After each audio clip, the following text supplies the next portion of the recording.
Hello everyone, happy Monday and welcome to today's video. We're going to be talking about fragrance news, specifically fragrance launches that have been announced over this past week and evaluating whether or not we like them or not.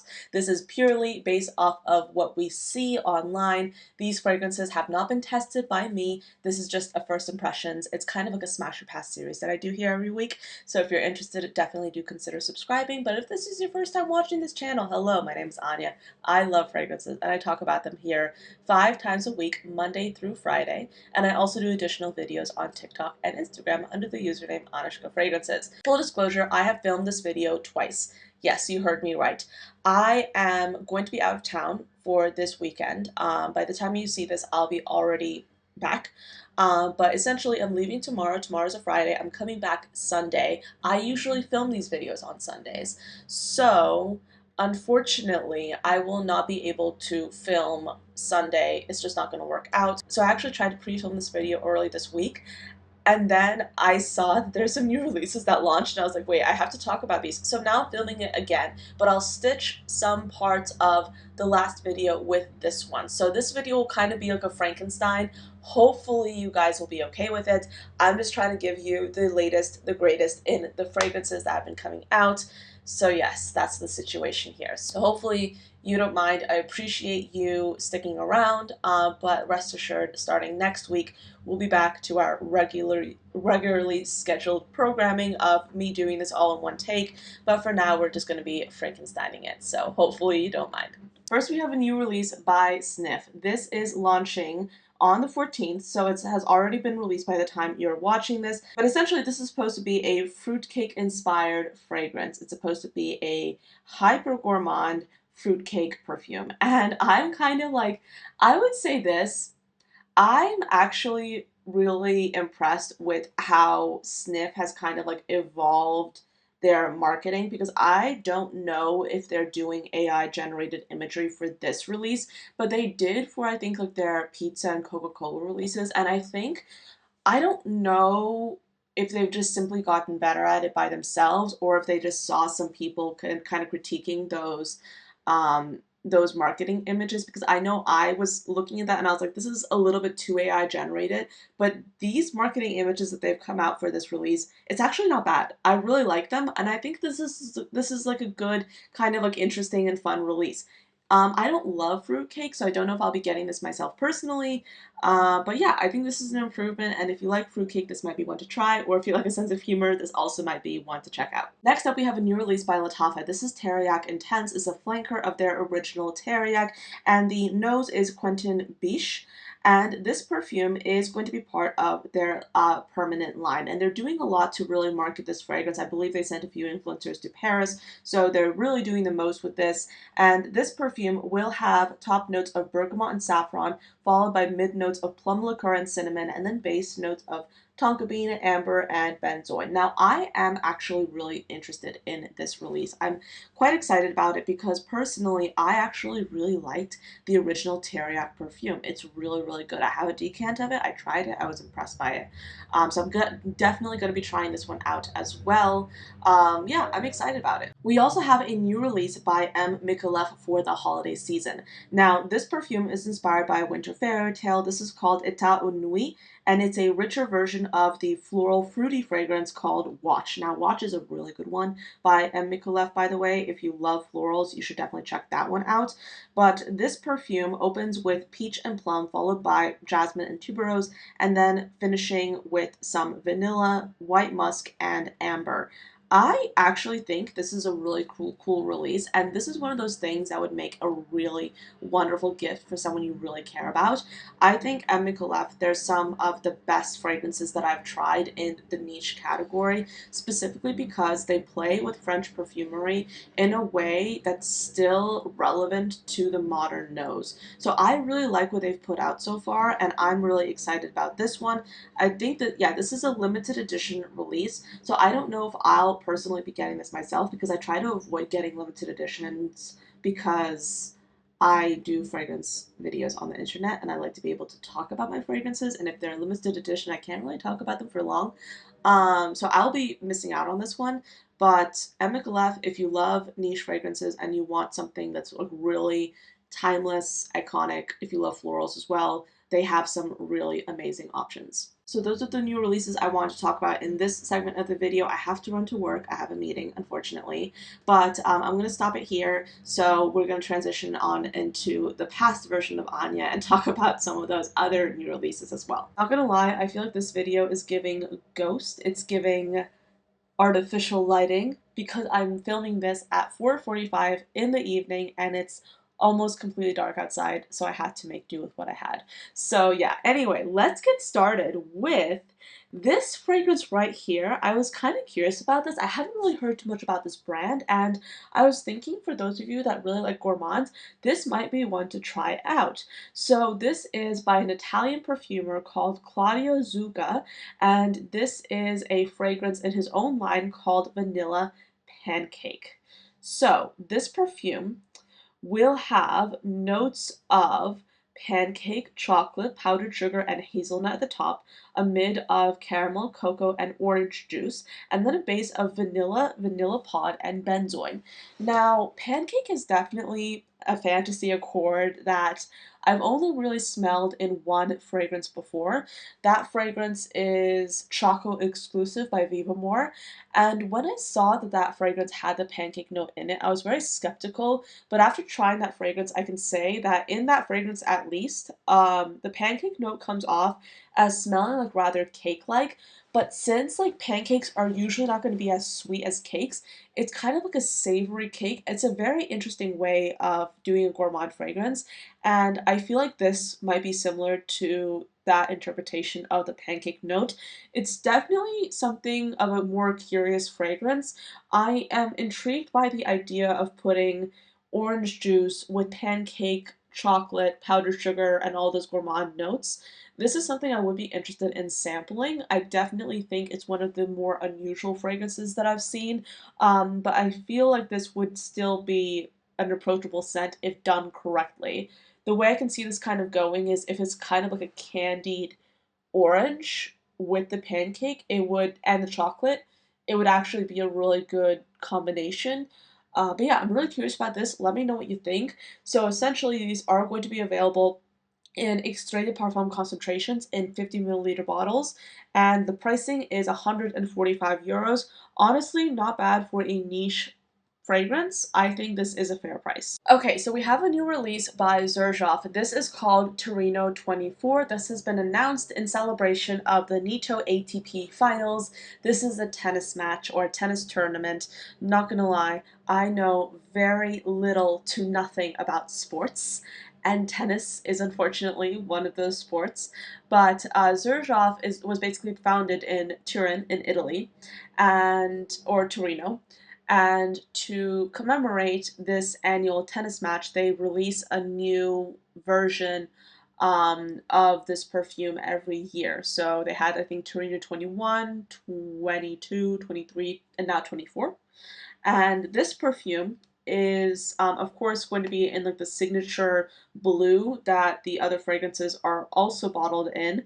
But this is essentially going to be a fragrance with notes of bergamot, mandarin, mango, and plum at the top, a heart of orange blossom, pink lotus blossom, and styrax, and then a base of patchouli and white musk. Not gonna lie, Xerjoff is one of those brands that if I had to like choose or like fantasize about a niche brand that I would just get fragrances from and not even have to think about it, I would probably go for Xerjoff because their fragrance DNA is absolutely stunning and beautiful. They have so many perfumes that people don't even talk about that much. Okay, besides, I mean, yes, they have like the famous ones, Cosmorati, Lyra, Italica. They have that La Capitale. Those are viral perfumes. And they also have the Torino perfumes, Torino 21, for instance. But I have tried a few Xerjoff perfumes that are truly extraordinary, and people don't really talk about them. And I would say Xerjoff is one of those brands that just about every single fragrance I've tried from them is beautiful. And yeah, that's why they're like on my fantasy list of fragrance or of a fragrance brand that I would like to have more from, but I currently do not. And I think part of it is because I just can't decide which one I would get first. But yeah, I would actually be very interested in trying this out. I would say if I had to choose one Xerjoff fragrance to get first, though, it would probably be one of the Tony Iommi fragrances because the way they do the leather in those fragrances is stunning. And yes, they do their fruits very well too. Xerjoff has a signature fruity musk accord that is absolutely beautiful and so refined. Um, so yeah, but if I had to choose a Xerjoff, I'd probably go for like the more animalic ones. But this is also something that I would love, love, love to smell. And as soon as I happen to be in a store where Xerjoff is sold, you can bet that I definitely will be getting my nose on this and smelling this. Okay, so Versace is going into the fine designer fragrance category, and they are releasing this perfume right here called Rose Flamboyante. And I don't know why I rolled my R like that, rose, but this is Rose Flamboyante. And this perfume looks like this. It's dark, edgy, sensual, just like Versace. And it has notes of mandarin orange, pink berries, and cardamom at the top, a heart of rose, geranium, and patchouli, and then a base of cedar, vetiver, and musk. Now, if you don't know, Versace is, in fact, a very edgy brand. They're designer fragrances that you see in the mainstream, in my mind, don't really embrace that as much. Like the bright crystal fragrances, the Eros fragrances, yes, they have the Versace logo on them, of course, but I don't really see those perfumes as like representing Versace as a brand as well as they do with their private line, because their private line definitely captures that edginess that Versace is known for. So if you don't know, Versace is a clothing brand. That's why they're a designer fragrance house. But I think there was like a I think there was a saying that Gianni Versace had. If you don't know, Gianni was the designer for Versace. He was tragically iconic man, very like he knew how to design clothes. And he always said, I think he said that Armani designs dresses for the wife, I design dresses for the mistress. Or for I'm gonna try and beat that out. But you can imagine I would definitely look that up if you want to get like a more exact interpretation of that quote. But when I look at this bottle design, when I look at this aesthetic, I see that in this. I don't necessarily see that in their mainstream line. So that's just my first impressions off of that. I do really want to try this out. There's something about this that's just so edgy and powerful. I feel like this is a designer fragrance that I definitely would love to try out. Let's look at the pricing. On Selfridge's website, this perfume is listed as 390 pounds, which pretty much aligns. Is this something I would get? No. But is this something I can appreciate from afar? Absolutely. There are some new releases by Born to Stand Out. First is this gourmand fragrance that I saw something on TikTok about, but I don't really have a lot of information at this stage. I will, of course, do a follow-up video as I learn more, but this is a perfume that is called Born to Stand Out's Be My Cookie. Apparently, this is supposed to smell like a quintessential sugar cookie. We all know that Born to Stand Out, they're kind of known for their like intense gourmand fragrances when they do them in the gourmand way. But yeah, this looks pretty interesting. I don't really have that much more to share at this stage, but I'm probably going to do a follow-up video or follow-up segment on that as I know more. But we do also have a collaboration between Born to Stand Out and Fugazi. So they are launching two fragrances. So one of them will be a Born to Stand Out perfume that's created by Fugazi, and then Born to Stand Out is creating a Fugazi eau de parfum. These perfumes are essentially supposed to chronicle the conservative culture of South Korea with the liberated nature of the Netherlands.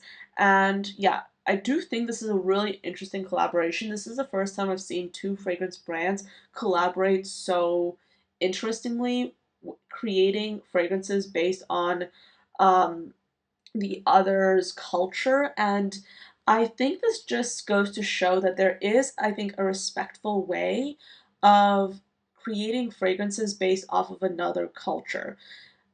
A lot of discourse has been circulating online about certain brands doing fragrances inspired by other cultures in a way that seems disingenuous, but this is, in my mind, a great way to chronicle globalization and embrace one another's culture in a way that's respectful and genuine. And I think this is a really good step. So let's go into the notes. So Fugazi by Born to Stand Out will have top notes of milk, grapefruit, incense, mandarin, and cumin, a mid of suede, vetiver, gaiac wood, and saffron, and then a base of vanilla, styrax, ambroxan moss, and musk. And then Born to Stand Out by Fugazi is going to have top notes of bergamot and geranium, a mid of rose, pepper, and akigala wood, and then a base of amber, cedarwood, tobacco, and leather. These fragrances do look like they would smell really interesting, but I am more impressed with the collaboration between the two houses. We have so many different brands in the perfume world, and I think it's easy to perceive these brands as competing against one another, but in reality, these brands are just existing. They're kind of cohabitating in the same industry together. And I think to see brands from different parts of the world come together in a really cool and genuine way is quite refreshing. And I do hope that we get to see more brands kind of cross borders and come together in a really cool and interesting way. I would love to see that. This is the first time I'm seeing it here, but I do think this is a really cool idea, and I'd love to see more of it. So let me know what you think. We do have another launch by Paris Corner. This is called Taschine Lactea Divina. This will have top notes of cocoa and incense, a mid of jasmine and tuberose, and then a base of vanilla, tonka bean, and milky accords. Not gonna lie, I'm very much looking forward to this one. I have Taschine Marina, and I love that one. I think that's a fantastic fragrance. One of the best affordable grapefruits I have in my collection, flat out. And obviously, this perfume is completely different in terms of accords, but I'm looking forward to trying this out. Like, I would love to get a decant or maybe even get the full bottle. This is something I would be interested in. All these notes look really good, and honestly, I'm at that point where I'm into lactonic fragrances, specifically fragrances that use lactonic notes as an accent rather than have that be the full vibe of the fragrance, because sometimes if it's just a fragrance with only lactonic notes, it can get a little bit overwhelming for me, not gonna lie. But I do like when fragrance houses use lactonic accords as an accent for other perfume notes. Next up, we have a new release by Binaurale. This is called Matchbox Romance. This perfume will have top notes of cardamom pods, cinnamon leaf, and fennel, a mid of rose de mai, carnation, and vanilla bourbon, and then a base of olibanum, tobacco leaf, and Haitian vetiver. If you're unfamiliar with Binaurale, they're actually a fragrance brand that's based in Miami, and their specialty is creating fragrances that are meant to be worn in the heat. So if you're someone that lives in a warm climate, or if you're just simply someone who wants a fragrance that will perform really well in the hot weather, this is a really interesting brand to check out. I have the discovery set of their previous 4 fragrances, and I really was impressed by a lot of them. And this one is something that I definitely want to sample myself. I believe they're sold at Ariel Shoshana. Ariel Shoshana is located in my area, so I will be trying this out, and I will report back to you. But all in all, this is something that I am definitely interested in trying. Tobacco is not explicitly featured in this. We have, of course, the tobacco leaf, but I feel like tobacco in general is kind of a trending note, especially for the fall and winter time, so this seems like this would be a good option to try out. Speaking of darker and slightly more alternative fragrances, we have a new launch from Heretic. They are launching a limited edition perfume called Nosferatu. This is in collaboration with Focus Features, and this is essentially inspired by a new movie that's coming out for around the Christmas time. And this will have notes of lilac and ambrette at the top, a heart of petrichor, violet absolute, and orris, concrete, and cypriol, and a base of vegan ambergris, oud, and labdanum. This is inspired by a vampire, and this is supposed to smell like an encounter with an apparition in the cold, damp caves of Count Orlok's castle. I believe Count Orlok is the vampire. And this is $125. Honestly, that's not bad. For 30 milliliters, that's not bad.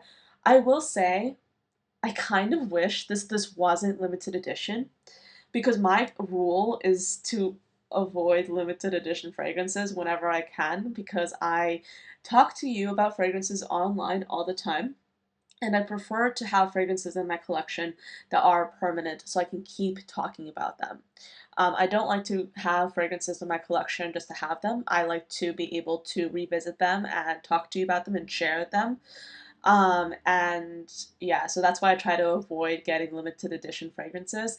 But this is one that looks so good. Like, this literally looks so interesting. I feel like I would love a vampire inspired scent. And actually, around Halloween time, I did a video talking about perfumes in my collection that I think would be well suited for a vampire. So if you're interested, do check that video out. Alright, so that's pretty much all I have to cover for today. Again, thank you so much for watching this video. I hope you enjoyed it and found it interesting. Let me know what new launches are you excited about or are you not so excited about in the comments below. Let's have a chat and I'll see you next time. Bye!